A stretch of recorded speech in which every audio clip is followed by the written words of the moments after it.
আসসালামু আলাইকুম, কেমন আছেন সবাই? আলহামদুলিল্লাহ আমরা ভালো আছি। আজকে আমি ভর্তা নিয়ে আসছি। এই যে একটু আলু দিছি আমি এখানে, দেশি শিম, কাঁচামরিচ, ধনিয়া পাতা, পেঁয়াজ, চাপা শুটকি।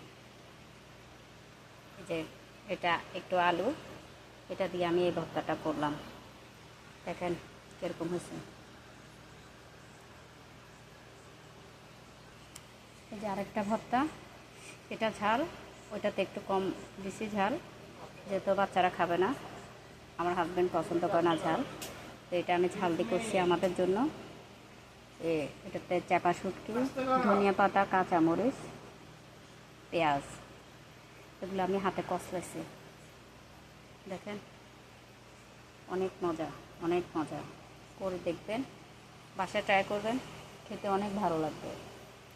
ঠিক আছে, ভালো থাকেন, আল্লাহ হাফেজ, আসসালামু আলাইকুম।